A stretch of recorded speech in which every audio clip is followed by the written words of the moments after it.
Hi everyone, कैसे आप सब लोग। आई होप बहुत अच्छे होंगे, अपना रिसर्च भी बहुत अच्छे से करे होंगे, स्पेशली फार्मा सेक्टर पर।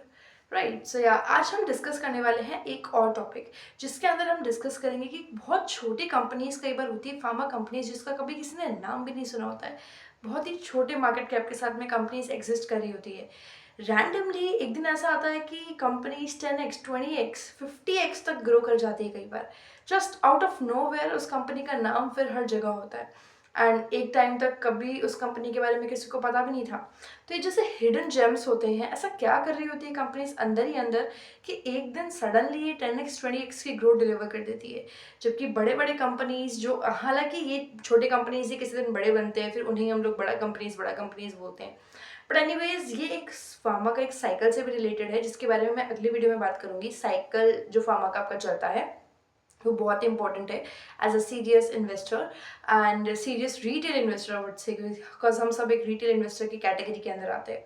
सो या, एंड आज हम डिस्कस करेंगे कि छोटी कंपनीज के साथ में ऐसा क्या होता है कि रैंडमली इतना ग्रो कर जाती है, एंड क्या ऐसी चीज़ें हैं जिन्हें एज अ पॉइंट हम देख सकते हैं। किसी छोटी कंपनी में ये हलचल नज़र आती है तो लगता है, हम एक अंदाज़ा लगा सकते हैं कि हाँ, आगे चल करके कंपनी शायद एक अच्छा रिटर्न दे सकती है।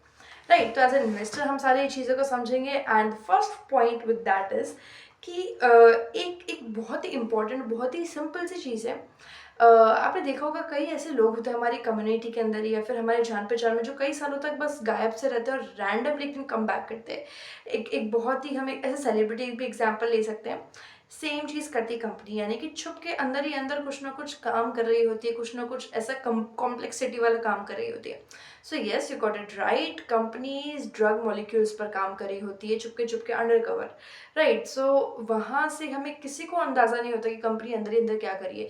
इवन जो कंपनीज कॉन कॉल करती है, कॉन कॉल में भी दे डू नॉट डिस्क्लोज, ये डिस्क्लोज नहीं करती companies usually. It's a normal practice in pharma, तो इसको हम एज अ नेगेटिव पॉइंट नहीं ले सकते। एंड अंदर ही अंदर ड्रग मॉलिक्यूल्स की डिस्कवरी चल रही होती है, नए नए मॉलिक्यूल्स पे कंपनी काम कर रही होती है, जो उनका एक सबसे बड़ा ट्रिगर पॉइंट बनता है to become like a very great multi बिगर।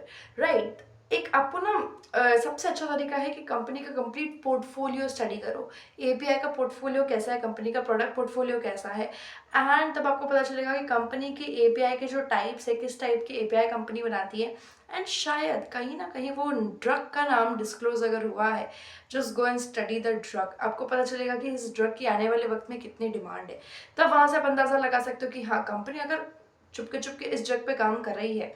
ये आपको देखो, हर कंपनी आके सामने से नहीं बोलेगी कि हम इस ड्रग पे काम करें, ब्लॉकबस्टर ड्रग हो सकता है।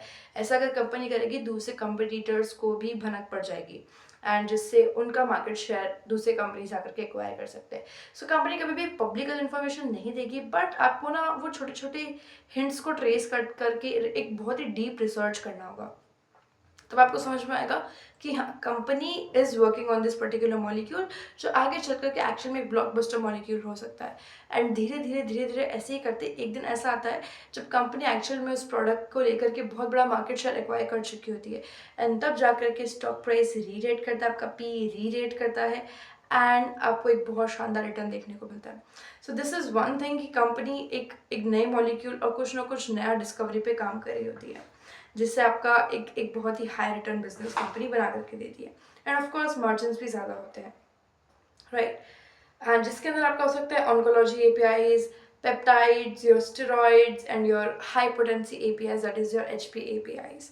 Right, next is your regulatory approval. कई बार क्या होता है ना, कंपनीज काम तो बहुत अच्छा कर रही होती है, उनका एग्जीक्यूशन बहुत अच्छा है, हर चीज़ बहुत अच्छी, लेकिन अप्रूवल्स नहीं मिल पाते। अब इसके मल्टीपल रीजंस हो सकते हैं। कई बार सिस्टम ही ऐसा बना हुआ है, सिस्टम इतना ब्रूटल है कि वो आपको कभी, इतना इतना टाइम कंज्यूमिंग सिस्टम के चलते कई बार कंपनीज ठीक वक्त पर अप्रूवल्स नहीं ले पाती है।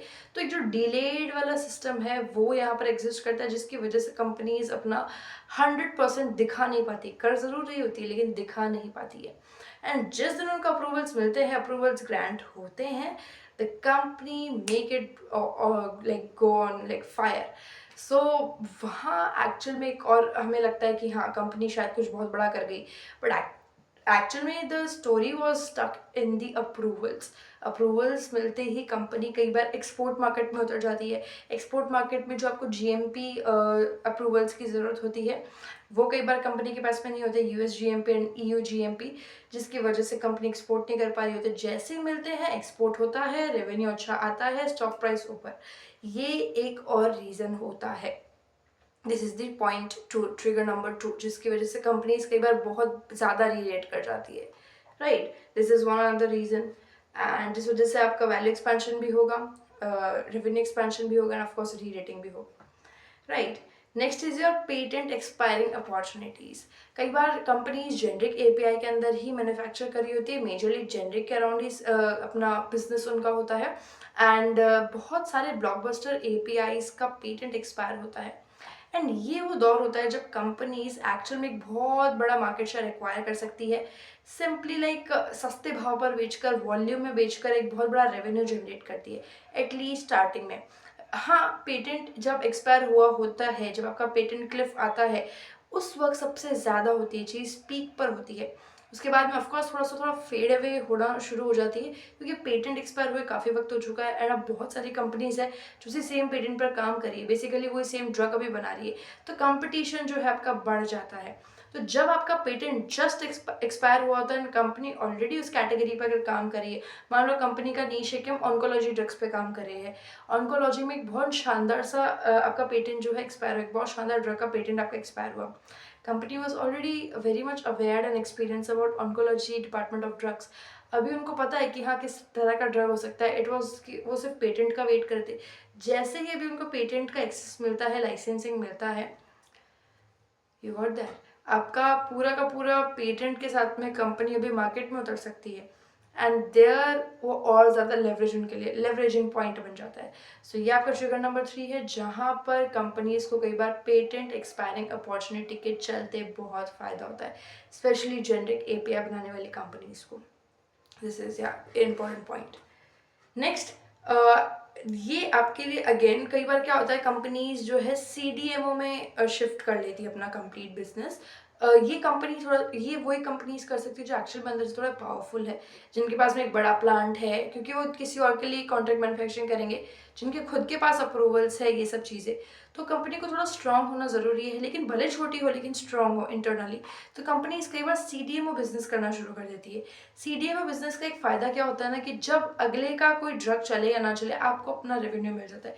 बट अगले का अगर ड्रग चल गया, बेसिकली आपका उस ड्रग का डिमांड बहुत ज़्यादा बढ़ गया, आपके पास और कंपनीज आनी शुरू हो जाती है, and there you make a big revenue, जिसकी वजह से अगेन आपका री रेटिंग होता है, आपके मार्जिन एक्सपैंड होते हैं, एंड वापस आपको रिवॉर्डिंग फेज में एक रिवॉर्डिंग फेज के चलते आपको बेनिफिट्स मिलते हैं, राइट। सो ये एक और अगेन एक पॉइंट होता है आपका सीडीएमओ या फिर क्रैम्स, आप जिसमें आपकी कंपनी जब शिफ्ट हो जाती है। So this is again a good point, right. Next is your capacity expansion. कई बार कंपनीज के पास में बहुत सारे डिमांड का ऑप्शन होता है, बहुत सारे ऑर्डर्स बुकड होते हैं, बहुत सारे अच्छे तरीके से कंपनी काम कर रही होती है, कई काफ़ी बड़ा उनका एपीआई प्रोडक्ट पोर्टफोलियो होता है, बट उनके पास में कैपेसिटी इनफ नहीं होती है। जैसे ही नई कैपेसिटी इंस्टॉल होती है, आपका रेवेन्यू में वो चीज़ आने लगती है, नज़र आने लगती है, बूम, फिर से आपकी कंपनीज जो है 10x 20x ग्रोथ डिलीवर करने का एक फिर से एक अपॉर्चुनिटी जो है, एक वक्त है, वो लेकर के आती है कंपनीज। तो capacity expansion is also an reason for this, कि कंपनीज कई बार 10x 20x तक का ग्रोथ जो है डिलीवर कर देती है। सो या this is again main point.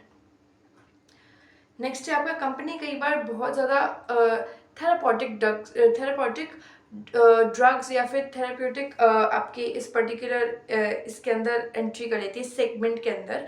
Therapeutic मैंने शायद आपको नहीं बताया आज तक। थेराप्यूटिक इज बेसिकली लाइक जहाँ पर थेरेपीज के थ्रू काम होता है, जैसे कि कैंसर हम सब लोग जानते ही हैं। सो कैंसर इज़ नॉट कि आप एक दवाई लो एंड आप अगले महीने आओ फिर आप एक दवाई लो, it is like a therapy, and जिसके अंदर एक प्रोसेस आपको फॉलो करना होगा, आपको रोज़ एक रूटीन फॉलो करना होगा, एंड डॉक्टर्स आपके साथ में रहते हैं, जो कुछ भी आपको हॉस्पिटल में आप काफ़ी वक्त तक अपना वक्त निकालते हो, आप प्रॉपर थेरेपीज पर काम करते हो। So that is a therapeutic drugs and therapeutic segment basically, जिसके अंदर आप आपका ये जो थेरेपी वाला काम है ये करते हो। कंपनीज कई बार इसके अंदर भी नीश में उतर जाती है। अगेन नीश वाला पॉइंट यहाँ पर आता है कि थेरेप्यूटिक में भी कंपनी नीश पर काम करती है, and that is where companies actual में एक बहुत बड़ा इम्पैक्ट जो है लेकर के आती है। एंड जब अगेन रेवेन्यू डबल होता है, आपका मार्जिन डबल होते हैं, अगेन री रेटिंग होता है, and you get your 20x 50x what, इतना लगभग आपको आपका रिवॉर्ड देखने को मिलता है, right. And last is your backward integration. कभी कभी कंपनीज क्या करती है ना कि बैकवर्ड इंटीग्रेशन करती है, आपका रॉ मटेरियल बनाना भी खुद से ही शुरू कर देती है। इस केसेस में क्या होता है कि हाँ, एक बार को आपका जो बर्डन है वो थोड़ा सा बढ़ जाता है, प्रोसेस थोड़ा सा हैवी हो जाता है, बट एट द एंड आपके लिए मार्जिन सेक्रीफाइस नहीं होते हैं, एंड आप मार्जिन पर कंट्रोल पा लेते हो। जब मार्जिन पर कंट्रोल आता है तो वो चीज़ रेवेन्यू में दिखने लगती है, आपके एबिटा मार्जिन इंप्रूव होते हैं, ग्रॉस मार्जिन इंप्रूव होते हैं जो पहले नहीं थे किसी कंपनी में, एंड धीरे धीरे उस कंपनी के रेवेन्यूज इंप्रूव होते होते होते होते पैट इंप्रूव होते होते the company delivers a good growth again, right. So these were some basic reasons जिनकी वजह से कंपनीज कई बार बहुत ज़्यादा रीरेट कर जाती है, एंड ये सारे रीजंस आपके एक्चुअल प्रैक्टिकल रीजंस है। एंड द थिंग इज़ कि हम जब भी फार्मा कंपनीज को स्टडी करेंगे, हमें चीज़ ध्यान में रखनी, क्या कंपनी अभी किसी कैपेसिटी में इन्वॉल्व है, क्या कंपनी को नया केपिक्स करने वाली है, क्या कंपनी को एक नया सेगमेंट, एक नया बिजनेस लाइन ओपन कर रही है, क्या कंपनी CDMO CMO जैसी सर्विसेज प्रोवाइड कर रही है, क्या कंपनी का बहुत ज़्यादा हैवीनेस है चाइना की, जिस वजह से उनका जो एक डंपिंग रिस्क है वो बढ़ जाता है, वो चीज़ हमें देखते हैं। मोस्ट इंपॉर्टेंट पॉइंट, क्या आपको देखना है कि क्या कंपनी बैकवर्ड इंटीग्रेशन में जा रही है। ये सब पॉइंट्स आपके जब प्रैक्टिकली एग्जीक्यूट होते हैं, अप्लाई होते हैं, companies do make great profits, great revenues, and जिसकी वजह से आपका री रेटिंग फेज आता है कंपनी का, राइट। सो जब भी हम हमारी फार्मा कंपनी स्टडी करेंगे, ये सारे पॉइंट्स हमारे लिए वेरी इंपॉर्टेंट रहेंगे, एंड ये सारे पॉइंट्स पर हम ध्यान देंगे, राइट। सो जब जाकर के हमको एक हमारा एक हिडन जेम मिलेगा, एंड मैं शुरुआत में फोकस करूँगी छोटी कंपनीज के ऊपर, ताकि हम देख पाए कि हाँ, छोटी कंपनीज किस तरह से काम कर रही है, एंड क्या ऐसी चीज़ है जिन पे छोटी कंपनीज का ध्यान सबसे ज़्यादा है, क्या उनका नीश हो सकता है, राइट। सो या this was the things about एक रीज़न जिस वजह से कंपनीज रीरेट करती है, राइट। नेक्स्ट वीडियो में हम स्टडी करने वाले फार्मा का कंप्लीट साइकिल कैसे काम करता है, एक कंपनी के लिए भी और एक कंप्लीट सेक्टर के लिए भी, राइट। एंड अभी अभी किस तरह का फेज चल रहा है, राइट। अगर आप एक बार साइकिल को समझना सीख गए, you are a great, like एक अच्छा प्रिडिक्शन आपके अंदर आ जाता है, आप एक ग्रेट इन्वेस्टर बन सकते हो, right. So I will see the next video, till then do research, thank you.